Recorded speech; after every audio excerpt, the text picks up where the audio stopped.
Well, it's just about 5 o'clock, so I think we'll get started. And welcome everyone who's here. I think some folks are still coming in, but they can pop in as they're arriving. So welcome to our latest news in refugee resettlement event. Although tonight's meant to be informative, it really is truly a celebration and appreciation of the warmth and generosity of the people of Rhode Island.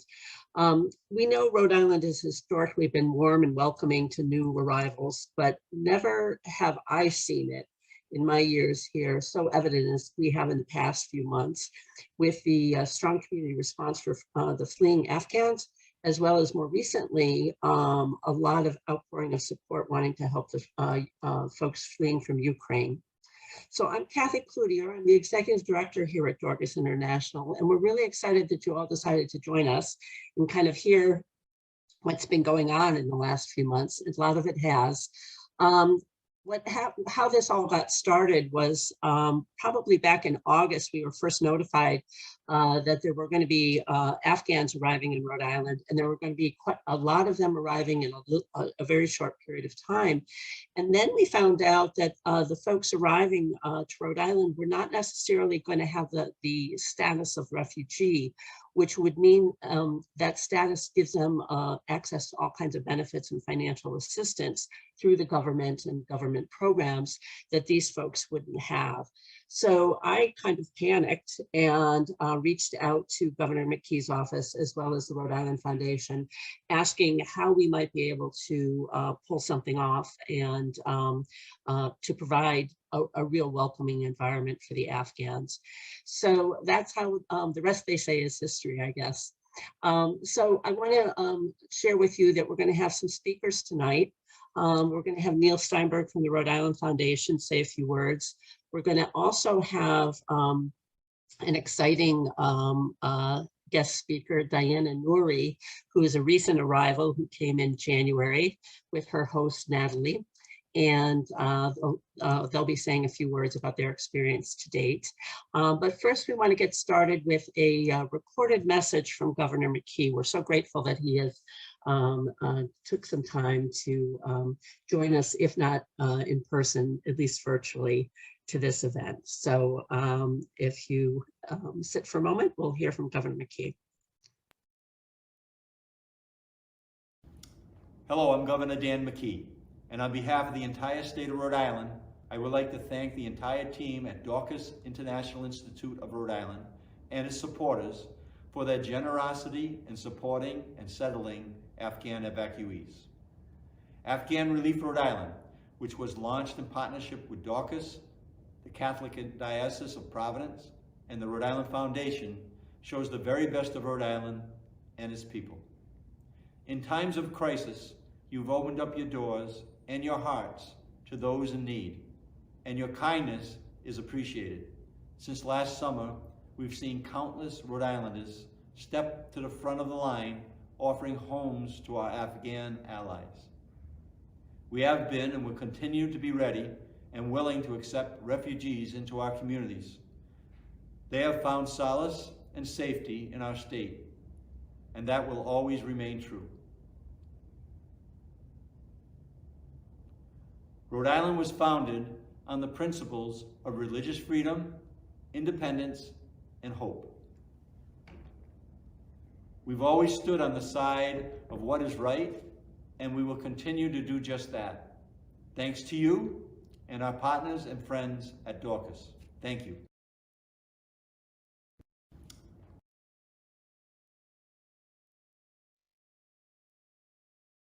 So that was very kind of Governor McKee to really reach out and support us through this whole effort. It wasn't just the "we'll welcome refugees" and this speech. He and his office have been doing a lot of work in between. But I want to next talk about the Rhode Island Foundation, who's been a long partner of Dorcas International. I think we've probably been working together for as organizations for probably 100 years almost. We're celebrating our 100th, and I know the Rhode Island Foundation did several years ago. Now, Dorcas International came through various iterations of organizational structure and name, But I think over the years, Rhode Island Foundation has always been there to ensure that we have the support we need.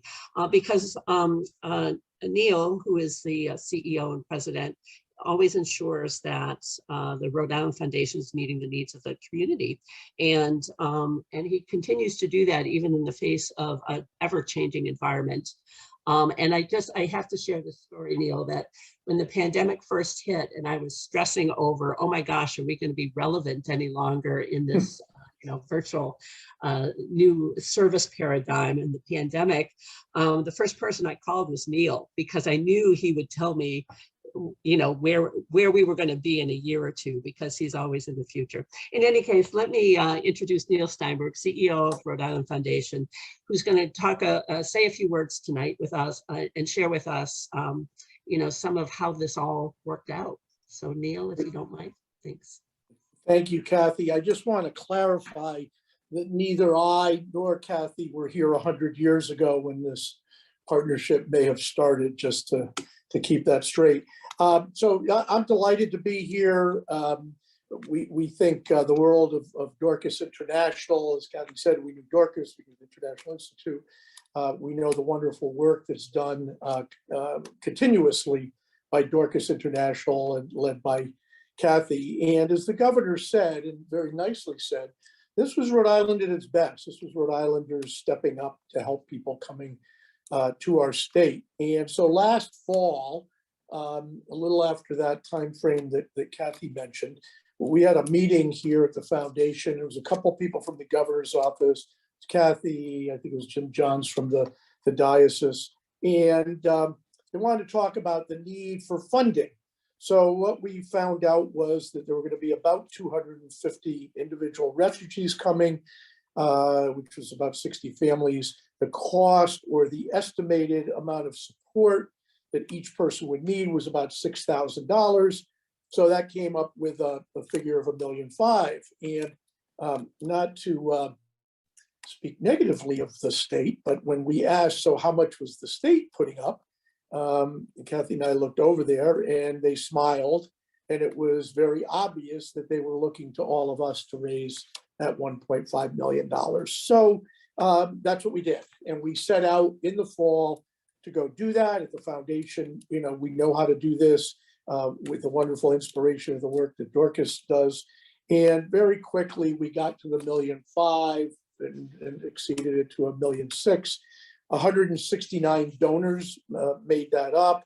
And it was the whole range of size. It was many, many donors at various levels, from $10, $25, all the way up to the top of the pyramid. 8 donors were responsible for half that money, that 1.6. So as I said, we knew how to draw on different pockets, people getting very excited about it. We raised $1.5 million. There was 100,000 that went directly to Dorcas. So combined, it was the $1.6 million. And that money goes to Dorcas and some amount to the diocese to do the resettlement. And we were just, thrilled when we announced it together, when we saw the dollars coming in together, when Dorcas was putting the money out to the refugee community. It was just very inspiring. Again, it was Rhode Islanders stepping up, as people have done in the past and will do in the future, to support the needs. So again, I want to thank the governor for being supportive. Thank him for asking, I guess. But we all mobilized together, and it was a team effort. Again, we knew how to fundraise as part of our mission to meet the needs, as Kathy very nicely said, and then to be able to have a partner we have confidence in to actually use that money to the best use for the refugees. We're thrilled to hear from some of the beneficiaries. The story's still being written, I know, for a lot of people. I'm very confident that there will be a great success story out of this. We'll have a lot of new friends and neighbors from the Afghan community living with us. So again, I want to thank Kathy and Dorcas. I want to thank all the people that contributed at all sizes. I'm sure there are many on this call that contributed, and congratulate all the work that was done on that behalf. So Great to partner. We will partner again, Kathy. Thank you. Another 100 years, huh, Neil? Thank you Yeah, again right, very yeah. much. That was great. That was great. Yeah. And I just want to note here also that that's a lot of money, 1.6 million, 1.7 million. But I want the donors and everyone here to understand that 100% of those funds are going directly to support the families. Right. There's no staffing being paid out of that. There's no administrative costs. It's offsetting rents. It's paying for basic needs, food, for as long as is needed for the families while they're here. So thank you. That was great. That's good to know. So I'm really excited about our next speaker. Diana Nori arrived with her husband and her children on January 7th. And Natalie, who is also with us, Natalie Coletta, was one of the people there to greet the family when the Noris arrived. Now, since then, the Nori family has been living in a house owned by Natalie in Wickford, Rhode Island. And because Nasir, who is Diana's husband, won't be home from work at this point, Diana and her kids are at Natalie's place tonight, excuse me, right now. And Natalie's husband is looking after the kids. So that's a true example of what Rhode Islanders do when they welcome new arrivals, Afghan evacuees, and anyone else to Rhode Island. So Diana, I'm gonna stop talking and let you and Natalie speak together about whatever you'd like. Thank you. Hi, everyone. I'm Natalie, and this is Deanna. And I think that what we'll do is I'm going to just say a few things, and then Deanna has something that she'd like to speak.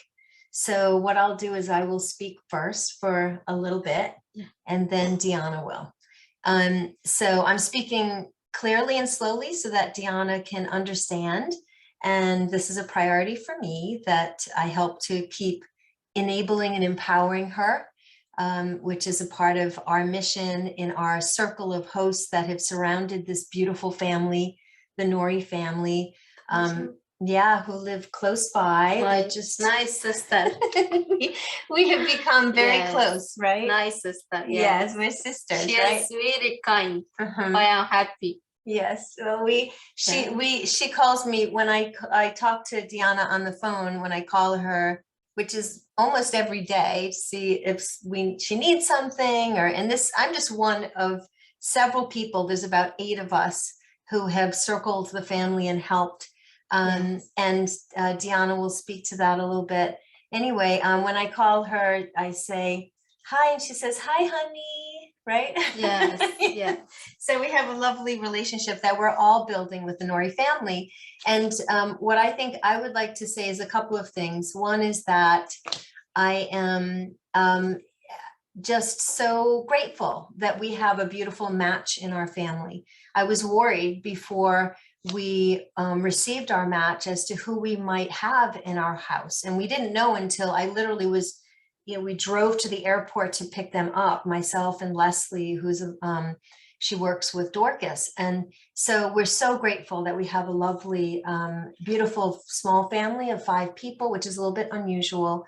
And we've been able to work closely together. And of course, that so many people in the North Kingstown community, including Matt McCoy and a beautiful family, Bill Brownwell and his partner Donna, Susan Tash, Gigi Edwards, Bob Vanderslice, Melissa Coletta, so many people have gathered around. So I represent several people in that way. And I also wanted to say that it's been a lot of work for Dorcas, and they could not do this alone. There's a lot of people in communities that need to help, and we were able to do that. It's hard. It's been a lot more work, I think, than we all expected it to be in our circle, but it's really helped our hearts as we watch the world go through difficult times to know that we can do direct action like this. And I'm hoping that participating here today, that perhaps others will see that this is possible to do in your community too. We're also looking for ways to help the Nori family to become more independent and to self-sustain, because that's what we all want from our new friends in our communities from Afghanistan and from other parts of the world. So this is a clear objective of ours too, is to foster that independence. With that said, I think that we'll ask Diana if she wanted to say anything to folks here. So would you like to speak a little bit? Yeah. Okay. Hi, how are you? First of all, we want to thank the United States government and for evacuating us from danger and bringing us here to our new home. We also want to thank Miss Mirna Moikesulkar, Donna, Bill, Natalie, Matthew, Leslie, Miss Susan, Gigi, Bob, Dorcas, and more for helping during our transition. We are very happy that we come to Rhode Island because you are very good people. I am very happy. So Deanna chose, I asked Deanna through an interpreter what she would like to say, and she, I wrote that, and then she has been working on that independently. So thank you for listening. Thank you. Diana, thank you so much. It was wonderful to hear from you, and your English is getting very, very good. Congratulations. Thank you so much. Thank you.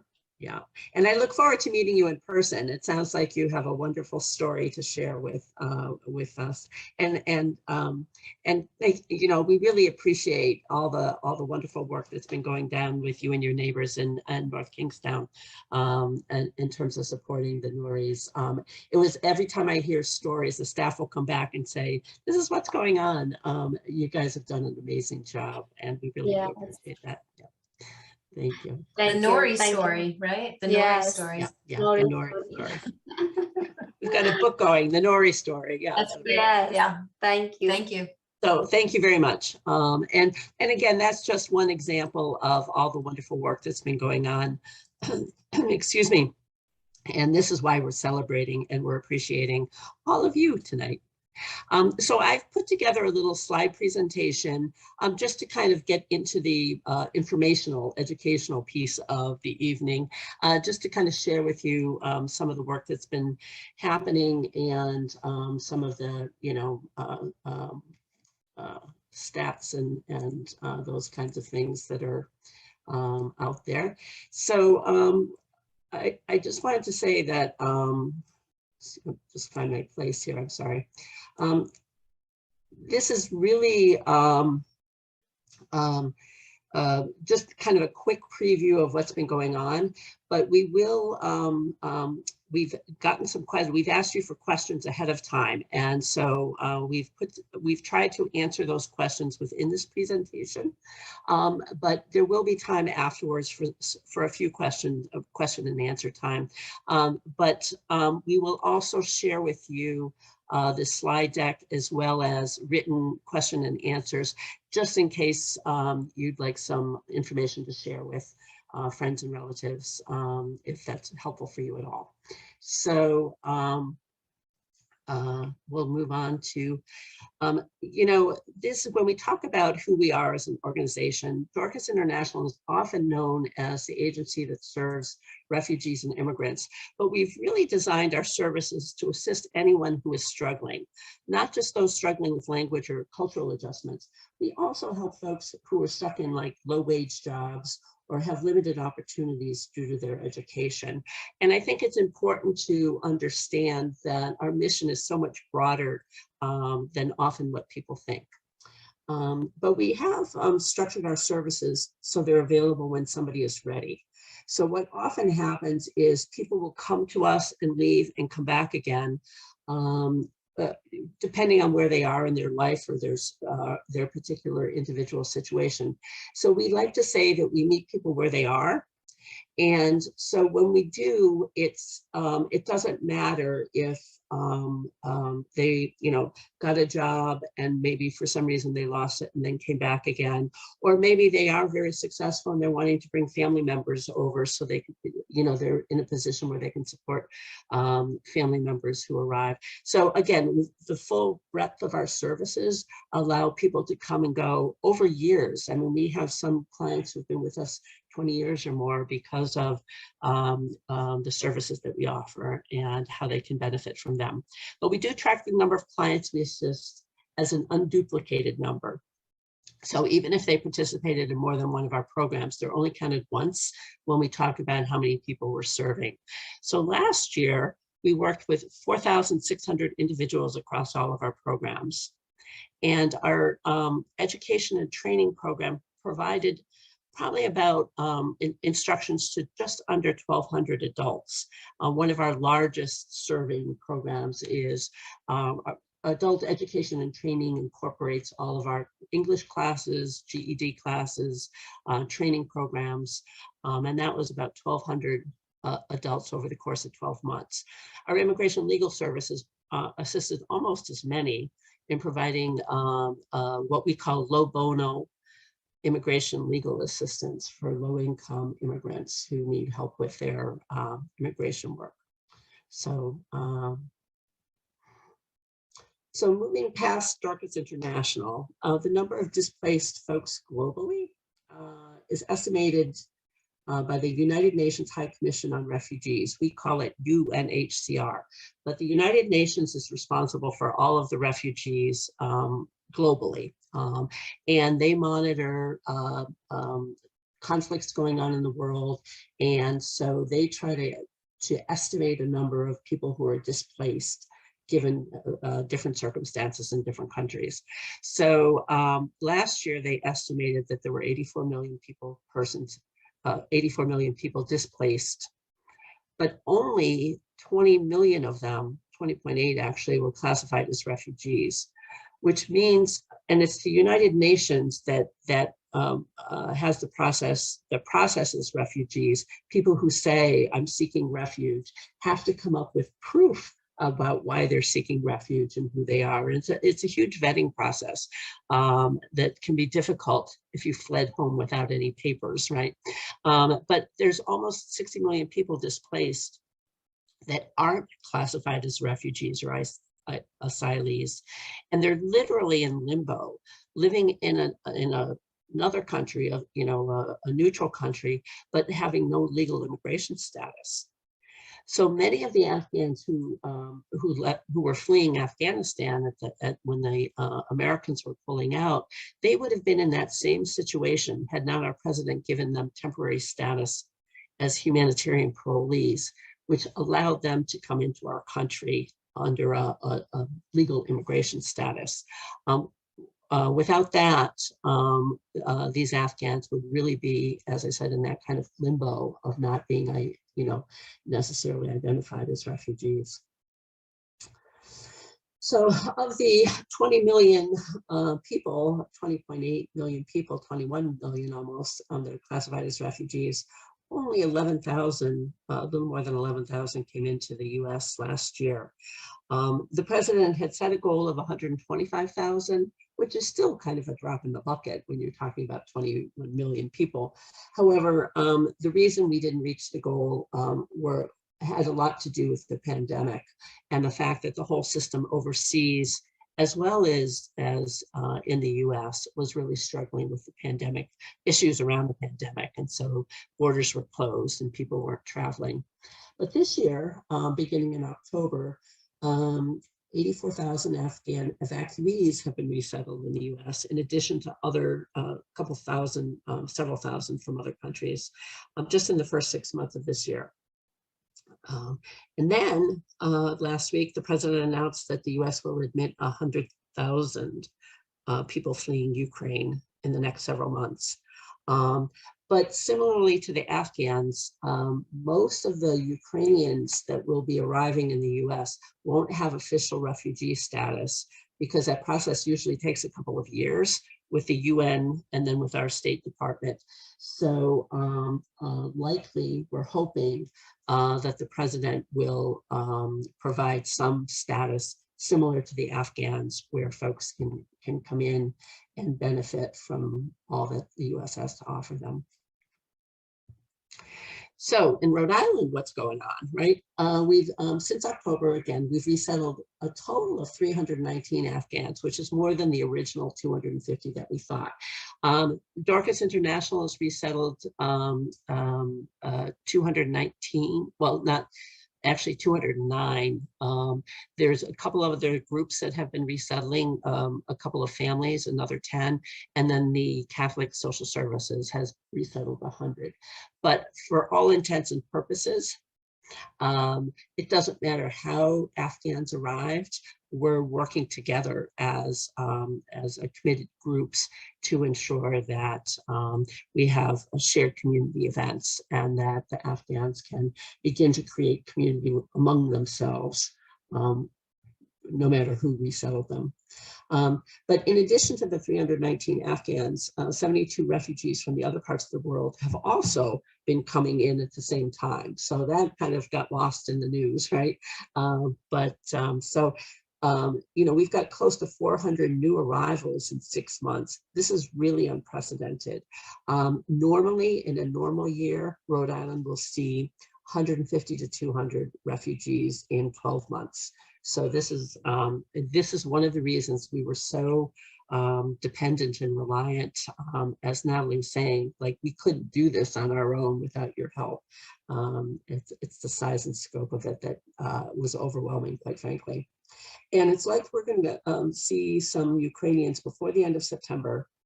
But as of right now, we really don't have any clear guidance in terms of how many or when they're going to begin to arrive. And as you can see on the slide, we've resettled refugees just in the last 6 months, or in the last year or so, I'd say, from many, many countries. Rhode Island is actually one of those states that the State Department really appreciates resettling refugees here because we are so welcoming, number one, but also because the way they've put it is when a refugee walks down the street in Providence, nobody knows they're a refugee. So it's the diversity of our populations that really support folks in feeling welcome when they get here. So as Neil had mentioned earlier, we raised almost $1.7 million, again, for direct financial assistance going directly to the families or on behalf of the families. So Dorcas International may pay the rent, but we're paying the rent on behalf of the family. In addition to the cash donations, we received probably more than $1 million worth of household items and furniture, clothing. I mean, the community really stepped up and boxed up brand new stuff and dropped it off at our warehouse. And that most of it has been used up in setting up the apartments and providing, ongoing hygiene items and, the consumables, clothing and the hygiene items to the families while they're here. But anything that we haven't used to date will be used for families coming in the future. So already we've got 2 families coming in April, in early April, one from the Congo and one from Syria. So some of those furnishings and household items will be used to set up their apartments, just as they were for the Afghans. We also had, volunteer groups set up apartments. So that was cleaning the apartments, you're moving the furniture. These groups were amazing. They were really, they really put their back into it. And then others like Natalie and her husband and their neighbors welcomed families in as their new neighbors and provided ongoing support to them as well. So with volunteer groups, we can use groups to do a one-off, set up one apartment and be done, or there can be some ongoing relationship building. And both of it has been amazingly helpful. So And then there was a group of Rhode Islanders, several groups actually, who wrote welcome messages and greeting cards or handmade cards for the newcomers that we left in each apartment when the families arrived. So when they first came home from the airport, they would have a welcome message from someone in Rhode Island who was wanting to welcome them. And it was really heartwarming to see when the messages were translated. It was really nice, exciting to see the reaction.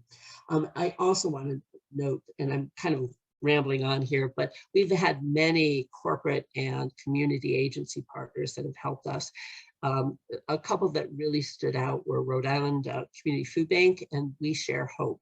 They put together culturally appropriate, fresh and dry goods, fresh foods and dry goods that were culturally appropriate, spices. There was a whole Afghan spice rack that was included, and they're still delivering bi-weekly food boxes to the Afghan families who have arrived, again, with fresh foods as well as dry goods as well. And that's above and beyond. That's been really amazing to see how organizations do what they do and then ratchet up in order to be responsive to the need.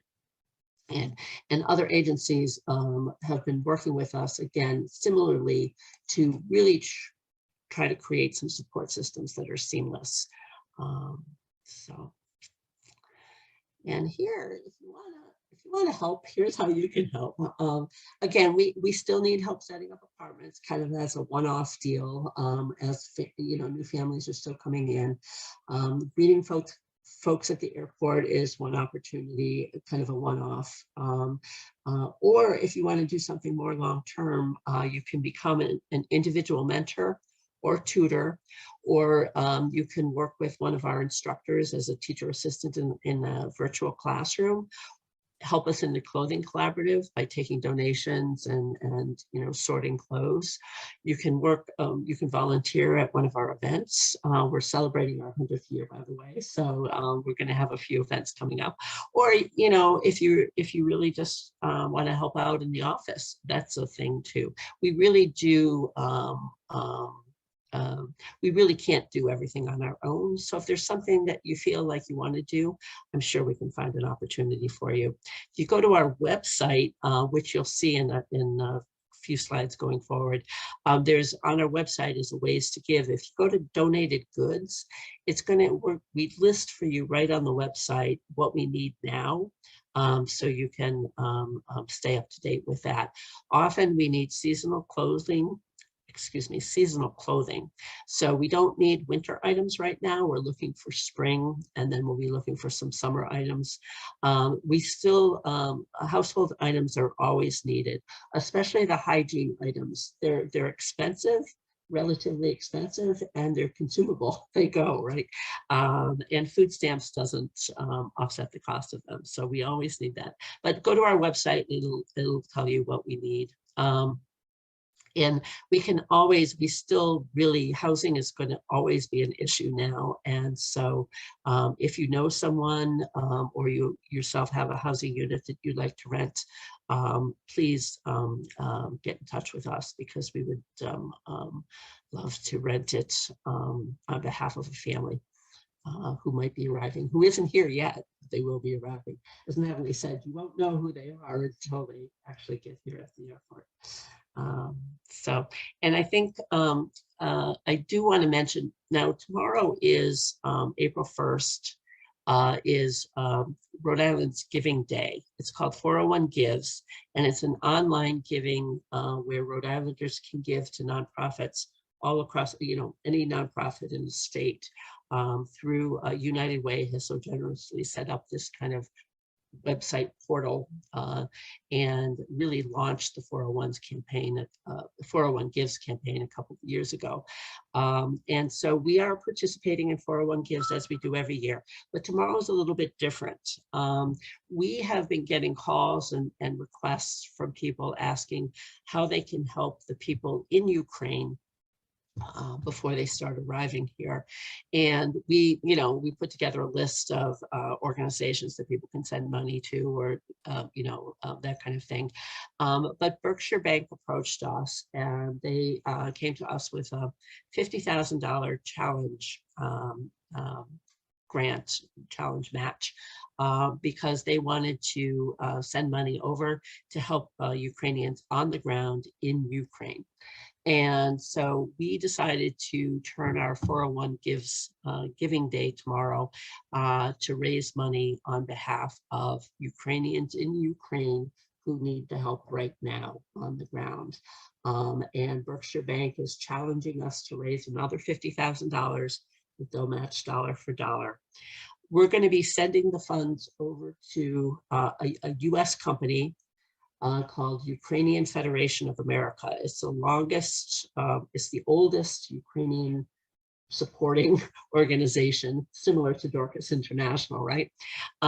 But as we so often know, it's the grassroots organization that really knows how to get things done, right? So they've got a system set up where they're sending over medical supplies, and they're sending them through their contacts in Poland, at the border of Ukraine, and the Ukrainian troops are coming to the border and picking up these medical supplies and medicines at the border, and then bringing them back to distribute them within Ukraine to the folks who need it the most. So it's a Ukrainian military is picking them up from the Poles at the border and distributing them where they think it's most needed. So again, tomorrow, if you're thinking about participating in 401 Gives, please think of us and Berkshire Bank's challenge match of $50,000. Let's see if we can't raise $100,000 for medicines and medical supplies that are going over to Ukraine. We're looking forward to that. And we're really excited that Berkshire Bank got us involved, because we were feeling badly. People were contacting us, and it's like, well, we don't do anything overseas. But between the bank and we vetted this Ukrainian Federation of America, and they're doing what they say they're doing. And 100% of the funds will go right into the folks who need it the most. So we appreciate your thinking of us tomorrow. So here's some contact information for you. Our website, as I mentioned a couple of times, is getting a facelift. So come back regularly, because you'll see new things on a regular basis as we're going through a facelift on our website. Also, please follow us and like us. I'm only on Facebook, but those of you who are multi-channel, please, we've got some great content coming up and keep you informed in terms of what's going on as well. And my advancement staff will not let me get away with not reminding you that we have a big birthday party coming up in June. And this particular party is celebrating, as I've said before, our 100th birthday. And so, but it really is a party. It's a party with and for our community. It's not a fundraiser necessarily. Tickets are affordable. They're just going to offset the cost of some awesome, authentic world music and food from around the globe. So it's one of those kind of fun parties you can go to where you can get some great food, listen to some great music, and just celebrate with your community the fact that Dorcas International has been around for 100 years, and so we're excited about that. And if you go to this website, on our website, we have a centennial page, as you can see here. Please check out our 100-year timeline. It's so cool. It's got some old pictures of people that you may or may not even remember if you know anything about the history of Dorcas International. But I go back every day just because I have so much fun with it. So please do check out the website as well as the Centennial page. And I hope to see you at the event. It's over at the Waterfire Arts Center, plenty of room. And as I said, it's affordable, it's fun. We look forward to seeing you. And then finally, we couldn't have done it without you. As Neil said, even better than I did. And as the governor said so eloquently as well, you know, this is Rhode Island at its best. This is Rhode Island showing what you're made of. And we couldn't have done any of this without you. So truly from the bottom of our hearts, thank you to Rhode Island. the people of Rhode Island, who are some of the warmest, most welcome people that I know. So we have some time. I think I spoke too fast or something, but we have some time if you have some questions. Put them, I think there's a Q&A button or something that you can put them in, and then hopefully somebody will facilitate that for me so I can answer them as they come through.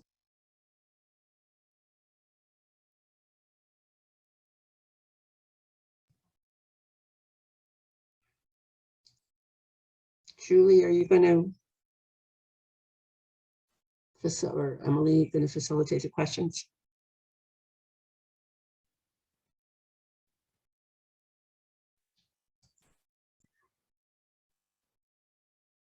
Oh, Julie, how are you?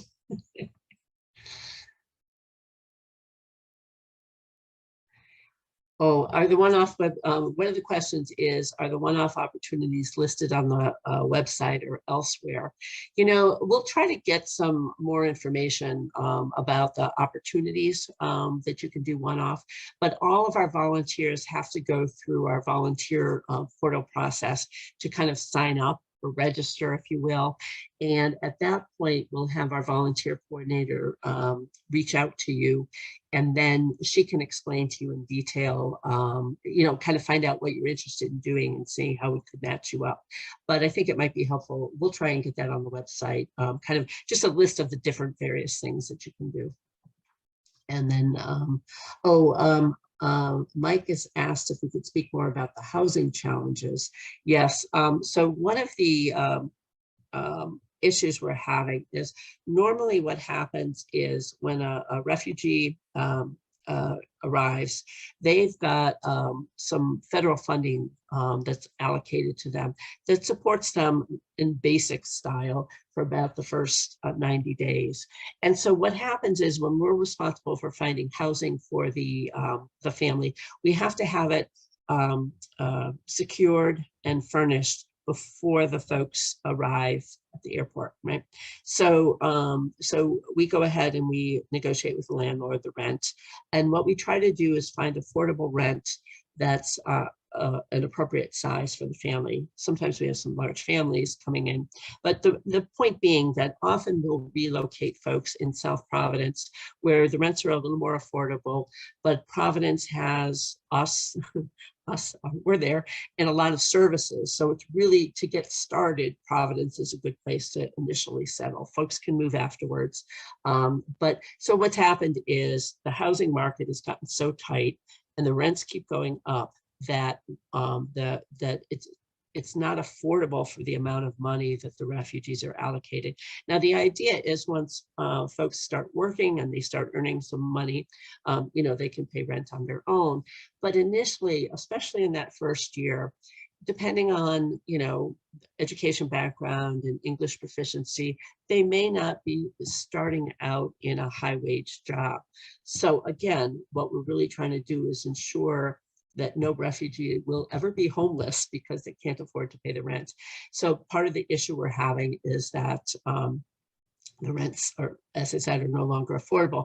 So we have been looking for any and all housing that's available because we had these funds, this $1.7 million to offset, to subsidize the rent.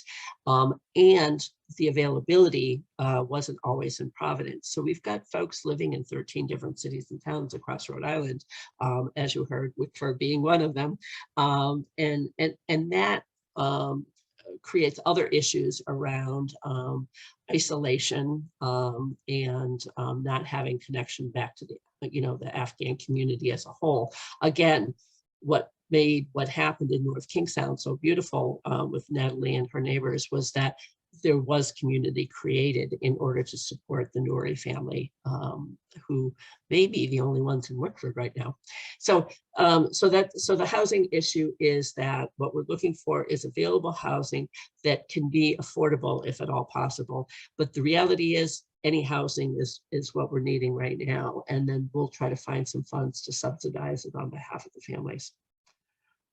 I hope that talked a little bit about housing. There's oh, how do resettlement people find jobs? So we assist folks in finding jobs. We basically we have a whole employment services set up, and so once someone's settled for a few weeks, we'll our staff will interview them in terms of what they used to do for work, what they're interested in doing for work, what their education levels are, and really try to match people up with what they're interested in doing with what jobs are available. And so we'll reach out to employers and facilitate, kind of explain the situation and facilitate getting an interview for the individual. And hopefully, you know, the interview goes well. We prepare them for the interview, help them with resume writing, do the whole thing from our end in preparing the new worker, but then we also work with the employers to ensure that the new worker, the refugee, is going into a supportive work environment as well. So, oh yeah, somebody asked if there were immigrants resettled on Aquidneck Island. Is there a drop-off place on the island for donations? You know, that's a great question, Denise.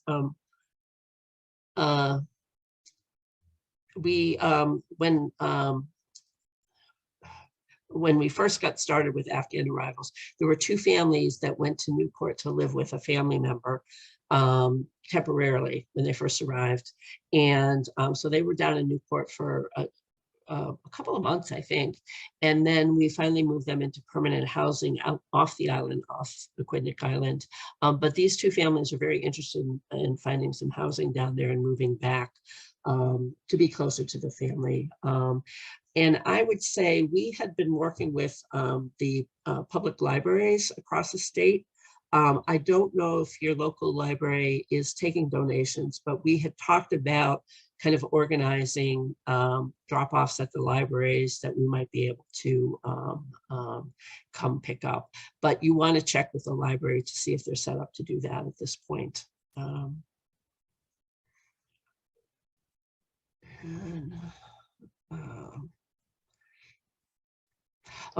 Someone was asking about going to the airport to greet a new family. Yeah, so there'll always be a staff person at the airport with an interpreter, because even sometimes our staff don't know the language of the family coming in. So yeah, there's always support, if you will. Okay, and let's see. Oh, someone's asking about the children's adjustment. That's a great question. They helped with an apartment setup and they're sympathetic. They're just concerned about children's adjustment. And that is an issue. We actually have a case manager that works specifically with the children of the family in school, you know, and with other support services that are available to children. We do try to engage the children in school as soon as possible to create stability and, you know, a routine in their life, right? So we ensure they have all their vaccinations and that kind of thing.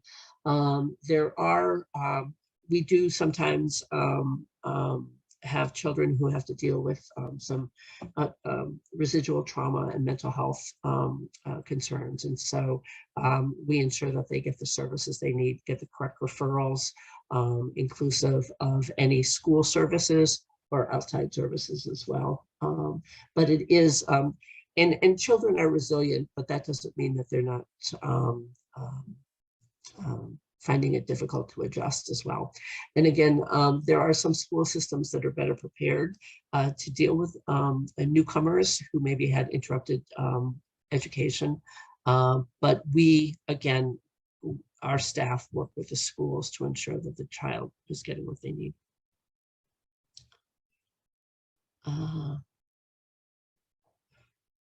Okay, oh, a lot of questions, huh? I don't know. So I keep moving. Can your family support a refugee from Michigan? Absolutely. You can either support one in Rhode Island from Michigan, or you can support refugees in Michigan, because there are some refugee resettlement agencies in Michigan as well. Oh, and Cynthia's asking about, Cynthia, how are you? How do we find interpreters and are they paid? So for instance, we didn't have very many Dari or Pashto speaking interpreters before the Afghans arrived. And so what we did is we recruited from the arrivals themselves, those who had high level of English proficiency. Many of them did work as translators over for the military, and we recruited them and hired them. And we actually have, most of our interpreters are freelance interpreters, but we do have a couple of Afghans that we've hired on staff to be able to do translation and interpreting for us as well. So, and most of the women and young girls have not had an opportunity for education. Will there be opportunity at Dorcas to help them? Yes, as a matter of fact, Gail, we are very conscious of the fact that women and girls may not have had all the same opportunities. And so we have had experience with similar populations, and we do create women's support groups that are both education, teaching English. We have family literacy classes where the children go into our childcare and women go into adult classes. So everyone's learning together, and the mothers are not isolated at home by themselves, which can often happen. The girls in school will be exposed to, American culture as well, and will be. We try to help families understand that in the U.S. things are different than they were at home, and sometimes it's more difficult than other times. So it's a work in progress, but we are familiar with some of the situations that are happening. And Beverly is asking, do you still want donated goods box for specific rooms in the house as you did earlier? If you could do that, that would be wonderful. Folks have kind of moved away from that, but it was so wonderful. We took the box, we put it in the warehouse, and then when we needed to set up the apartment, we pulled the boxes that were labeled for each of the rooms, and it really just made it easier for our volunteers to do the setup. So yes, we do want to get donated goods box with specific rooms. We have a list, should be on our website. If not, we'll get it up on the website that kind of describes that for you. And then Tony wants to know how we know the identities of the people you're assisting. We are assisting. So anyone who's coming into this country, and Tony, I'm assuming you mean bigger picture, anyone coming into this country as a refugee or even as the Afghan parolee evacuee have been highly vetted by the US government. So not only have they been vetted by the United Nations, but then our Department of State does vetting, which is why the process takes so long, background checks and biodata and that kind of thing. So by the time they get here in Rhode Island, we know that they are who they say they are. With the Afghans, because it happened so quickly, if you remember, they all had to stay on US bases for several months, and all of the vetting was happening on base before they released them into the community. So there is a lot of security around that.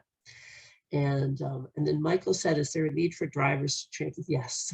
Is there a need for drivers to transport refugee families from rural areas, specifically Little Compton to Providence, to get classes or other services? Yes, yes, yes, yes. We always need drivers. We are working with folks to get their driver's license, but the license is one thing, a car is another. And that is actually a high need when you asked about volunteerism, volunteer drivers. And again, it can be a one-off, a one appointment, or it could be every Friday taking someone to services or a doctor's appointment or something like that. That would be wonderful. So thank you. I think we've got a few more minutes, but I guess all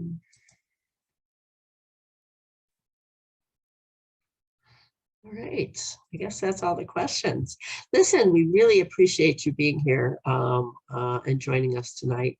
If there's anything else, if there's information that you wanted that you didn't get from us, again, you've got our contact information. We'll send out the slide deck as well as the written questions and answers. You can delete them from your email if you'd like, or if you feel like it might be useful. It's got contact information for us, our website information. So so feel free to reach out. We're accessible, and we really do appreciate everything you've done. Thank you.